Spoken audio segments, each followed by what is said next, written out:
पहा आता रस्त्याच्या कडेलाच आहे हे हत्ती गवत हे ऊस आहे. आता हे 5 मीटरचा अंतर रस्ता आणि हे शेताचं.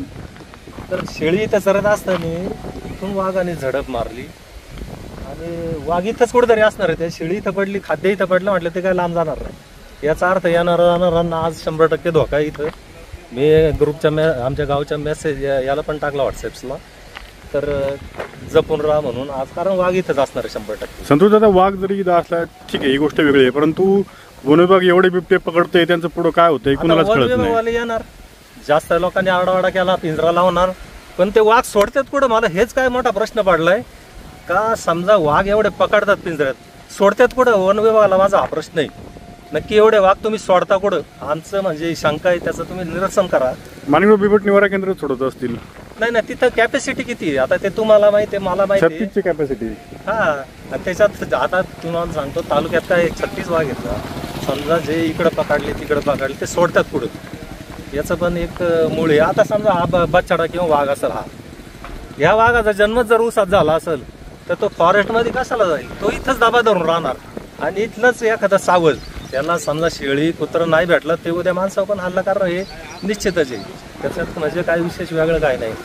आणि मग ते काय त्याच्यापेक्षा वाघ घालवा ना, मी म्हणतो. मग काय लोक तुमच्यापर्यंत येतील? काय झालं नेमकी, तुम्ही एवढी संताप काय करताय?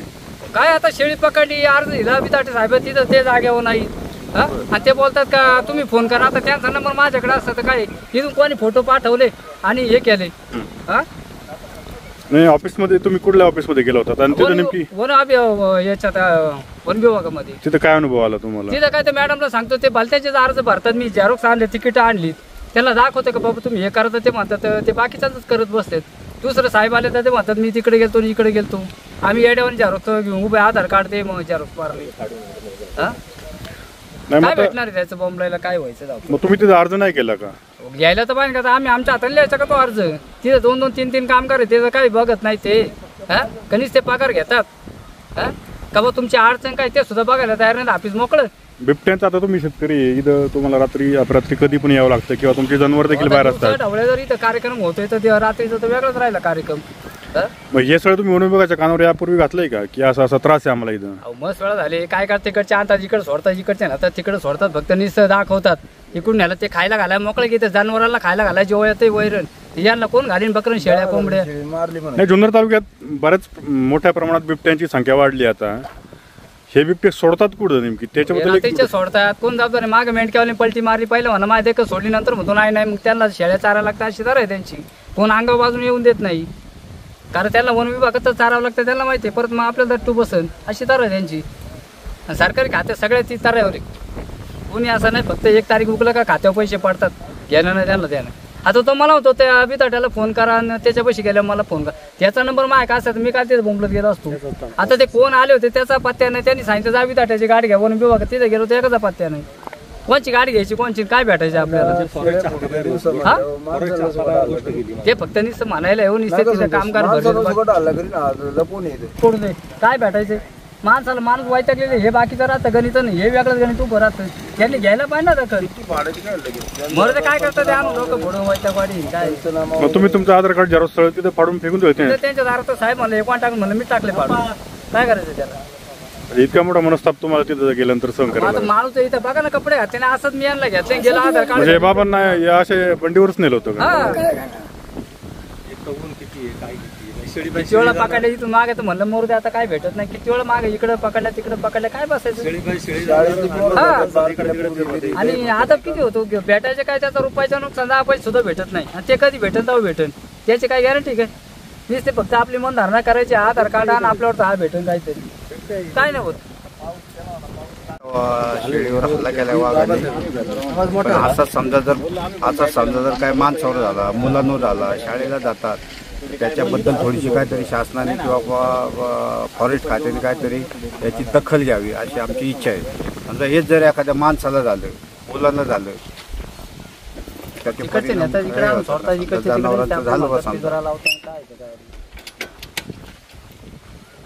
माणसाला पकडते त्याला डायरेक्ट तुम्ही शूट करून टाका ना. का काय उत्पादन आहे का, काय त्याचं साधन काय?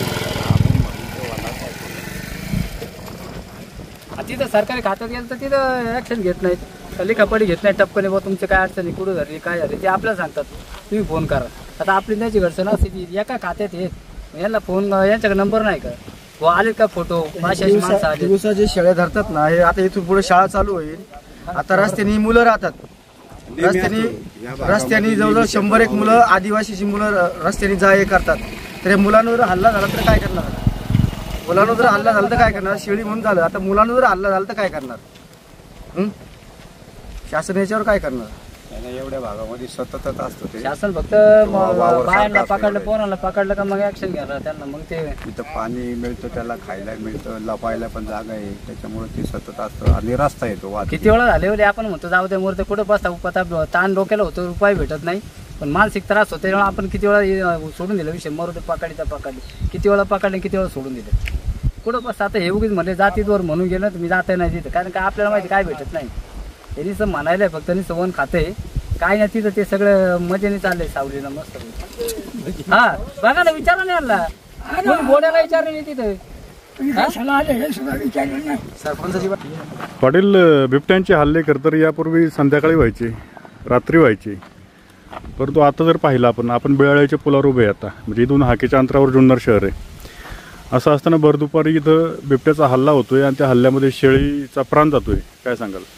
खरं तर ही आमच्या दृष्टीने आज आम्हाला समजले धक्कादायक गोष्ट आहे. कारण हा आमचे म्हणजे गिरिजात्मक लेण्याद्री असेल किंवा आमचं गाव आलदरी या जुन्नर शहराला जोडणारा हा मुख्य रस्ता आहे. आमचे विद्यार्थी असतील, आमच्या गावातील समजा शेतीमाल आणणे किंवा रोजचा काय जो रोजन व्यवहार असेल तो आमचा या रस्त्याने चालू असतो. आमच्या ग्रामस्थांचं पायी येणं जाणं असतं या रस्त्याने. आणि भर दुपारी खरं तर आज एक अर्धा तासापूर्वी म्हणजे साधारणतः 2-2:30च्या दरम्यान बिबट्याने शेळीवर हल्ला केला. सुदैवाने तो आज शेळीवर झाला का त्या वेळेत कोणी मनुष्य तिथून चालला नव्हता. ही तर फार म्हणजे आमच्या ग्रामस्थांच्या किंवा आमच्या ह्या परिसराच्या दृष्टीने फार गांभीर्याची गोष्ट आहे. या जर गोष्टी अशाच जर होत राहिल्या तर आम्हाला या शहराकडे येणं सुद्धा म्हणजे शाळेतली मुलं पाठवणं किंवा वयस्कर माणसं आपली ये जा करतात किंवा आमच्या गावातली बरीचशी माणसं रोजंदारीच्या निमित्ताने जुन्नर शहरात आहेत. तरी ही गोष्ट थोडीशी वन विभागाने गांभीर्य घेऊन याच्यावर काहीतरी उपाययोजना आपल्या माध्यमातून मी त्यांना विनंती करतो, यावर काहीतरी आपण वेळेस उपाययोजना करावा. दुसरी गोष्ट म्हणजे ही नदीचा भाग दिसतो आमच्याकडे. आम्ही इथून 2 किलोमीटरवर आमची गावं आहेत. रात्रीची वेळी लाईट असते. इकडं आम्हाला लोकांना सगळ्या मोटारी आमच्या इकडे ह्या बाजूला पश्चिमेच्या बाजूला पुलाकडच्या पूर्वेच्या बाजूला दोन्ही बाजूला आमच्या मोटारी आहेत. खरं तर आम्हाला या रात्री 1, 1:30, 2 वाजता ह्या मोटारी चालू करायला यायला लागतं. जर दुपारी 2 वाजता हे निघत असेल तर रात्री 1 वाजता आम्ही कशा हे करायला येणार शेतकरी. ही पण एक गोष्ट या निमित्ताने मी सांगू इच्छितो विभागाला की आपण याच्यावर काहीतरी वेळेच उपाययोजना कराव्यात. संतोषदादा, खरं तर जुन्नर तालुक्यात अनेकदा बिबट्यांचे हल्ले झाले, त्यात अनेक माणसं देखील मृत्युमुखी पडलीत, पशुधनाची देखील हानी होते. कुठतरी अतिरेक होतोय असं वाटत नाही का बिबट्यांचा जुन्नर तालुक्यात? आत्ताच आलदरेगावचे पोलीस पाटील सुमितजी लोटे यांनी सांगितलं का हा रस्ता आम्हाला जुन्नरचा शॉर्टकट रस्ता आहे. भरलेली बाजारपेठ आहे तर जवळच आहे, बेळ्याळी, भुयाळी, तिथून ड्रायव्हर आमचे विद्यार्थी पण आहे ना मोरे साहेब, एक शॉर्टकट म्हणून या रस्त्याचा उपयोग करतात. पण आता जर भर दिवसा जर 2-2 वाजता जर अटॅक व्हायला लागला शेळीवर, कंदा लहान मुलावर होणारा, आणि हा रात्रीचा रस्ता आमच्याकडे बघा मोटरी आहे तिथं पाण्याच्या, शेतीचा जब आपण पाणी सिंचन हे करतो तर इथून ह्या मोटरी आम्हाला रात्रीचा 11-12 म्हणजे वाटल तेव्हा.